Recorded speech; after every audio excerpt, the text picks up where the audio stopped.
আজকে কয়টা দিন আমি ভাত পানি খেতে পারছি না, আমি উঠতে পারছি না। প্রথমে ফাঁকা আওয়াজ হলো পুলিশের গুলিতে। আমরা দুজন রাস্তার এই পাশে ছিলাম, ওই পাশে তোমার ভাইয়ের রাস্তায় গুলি খেয়ে পড়ে আছে। 7 মাস বয়সী ছেলে সন্তানের দুধ নেই ঘরে।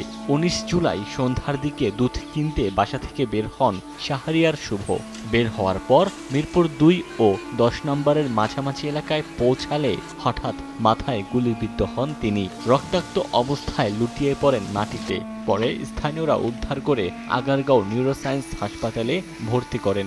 সেখানে চিকিৎসাধীন অবস্থায় 23 জুলাই মঙ্গলবার রাতে মারা যান তিনি। ঘটনা যেদিনকে ঘটছে ওই দিন মূলত সে বাজার করার উদ্দেশ্যে বের হয়েছিল বাসা থেকে।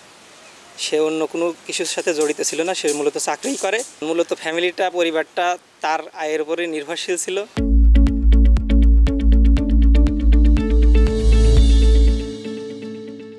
এই গ্যাঞ্জামের মধ্যে অফিসে আসার সময় দুর্ঘটনা ঘটে মারা গিয়েছে।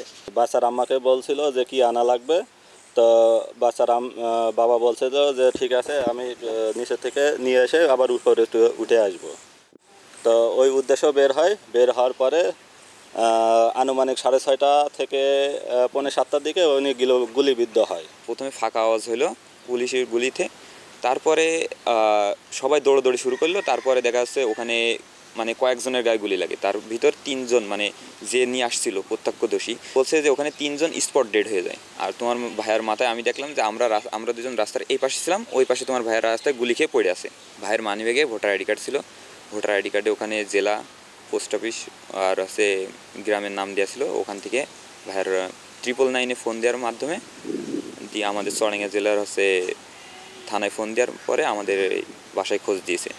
খোঁজ দেওয়ার পরে তা আমাদের ওখান থেকে জানাইছে যে তোমার ভাইয়া অমুক জায়গায় ভর্তি আছে, একটু খোঁজ নেওয়া যায়।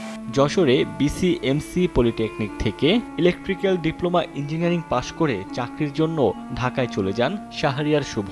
3 বছর ধরে তিনি কোহিনুর লিফট কোম্পানিতে ইলেকট্রিক্যাল ইঞ্জিনিয়ার হিসেবে কর্মরত ছিলেন। মিরপুর এলাকার বশির উদ্দিন স্কুল অ্যান্ড কলেজের সামনে ভাড়া বাসায় থাকতেন তিনি।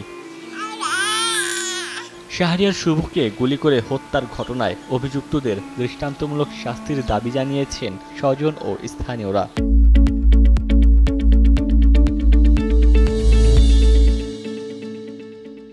এমন অসহায় অবস্থায় পড়ে গেছি। এখন এটুকু বাচ্চা নিয়ে এখন কি করব? বাচ্চাকে আমি কিভাবে মানুষ করব, কিভাবে বড় করব? আজকে কয়টা দিন আমি ভাত পানি খেতে পারছি না, আমি উঠতে পারছি না। বাবা যে ছিল আমার সমস্ত দায়িত্ব নিয়েছিল, সেই চলে গেল। 3 ভাই আর 1 বোনের মধ্যে সে ছিল মেঝো। 6 বছর আগে মাগুরা জেলার আরপাড়া এলাকার রেজিয়া সুলতানাকে বিয়ে করেন তিনি। 7 মাস বয়সী মোস্তাফিজ নামের এক ছেলে সন্তান রয়েছে তার। সময় সংবাদ, চুয়াডাঙ্গা।